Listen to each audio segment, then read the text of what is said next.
Hi everyone, welcome back to another short game session. We're back out on the golf course now. The weather has improved a little bit and we're looking forward to hopefully a busy season. And I want to cover one shot here in particular that a lot of people ask about, a lot of people maybe have some trouble with or don't fully understand, and that is the lob shot. Especially here at Coombe Wood, we've got a lot of narrow greens with bunkers right and left, and should you miss the green and miss the bunker, you're faced with a situation like this where you've got a high lob shot coming back over the top of that bunker. The first thing you've got to decide is what shot you are capable of playing, and that is determined to a large extent by what lie you've got. If the ball is sitting down in a real nasty, scrubby sort of lie, then you really got to ask questions whether you can take on the flagstick or you've got to look for an alternative route into the front part of the green in this situation. But assuming the ball is lying quite well, we want to have a look at what shot you can then play. And I've got two clubs here. One is my pitching wedge and one is my lob wedge. 46 degrees on my pitching wedge and 60 degrees on the lob wedge.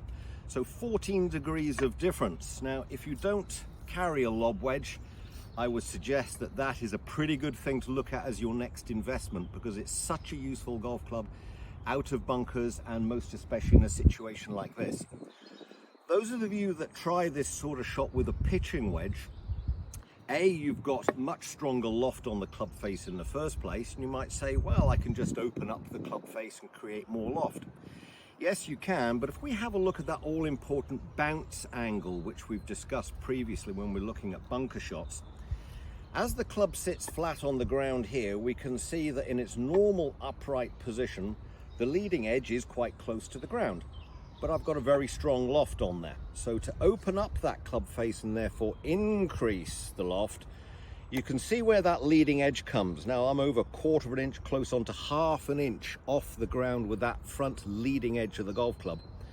That means that leading edge has got a head start to get right into the middle section of the golf ball, and I've thinned the shot. You could be miles over the green, out of bounds, broken windows, injuring people. The last thing you want to be doing is shouting 4 on a chip shot. So that really is not the ideal sort of position to be. If we have a look at the lob wedge now, maintaining my 60 degrees of loft on the club face, I've got the leading edge now much tighter into the ground. That means that leading edge is going to get in underneath the golf ball with the maximum loft available, and that's exactly what I need on a shot like this. So assuming we've got the right weapon of choice, let's have a look how we go about this shot. And let's assume we've got a pretty reasonable lie here so I can take on this shot. If there's one thing we do need on this shot, like any other shot, it is commitment. As soon as you start getting a bit tentative on this shot, start quitting on it, slowing down into impact, recipe for disaster. So it needs commitment, but it also needs the right technique. So in my setup position in the first place, I don't need to open up the club face now for the reasons we just mentioned. I've got plenty of loft on there. That gets the leading edge down into the ground nicely. I'm going to open up my stance here, so I'm actually aiming a little bit left of target because I want to hit this shot with what we call a glancing blow. I'm going to swing a little bit from out to in across the back of the golf ball.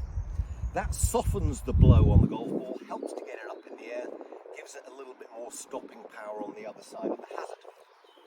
So my setup position, I'm not going to go really narrow. I want quite a wide stance, plenty of bend in the knees. The club shaft is in a slight forward lean position, so I don't want the hands hanging back here.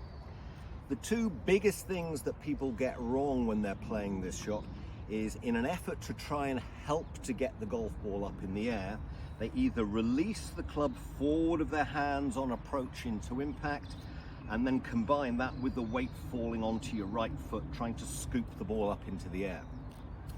That means the club will go past its lowest point, back here where you've now repositioned your weight, and the club starts swinging up, and again we're looking at a thin shot. So I'm going to set my weight fractionally into my left side in the setup position, and I'm going to keep it there throughout the shot. So I'm going to keep the body very still as the arms swing back slightly on the outside. I haven't swayed across to the right. Into the downswing and release of the club, I'm pulling the club back across the back of the golf ball. The weight drifts through to the left side, and I'm not going to flick the hands forward. The hands maintain that forward position, keeping loft on the club face. and the ball gets up into the air. So we've got a square on club face to the target. My alignment through my feet is going slightly left side of the target.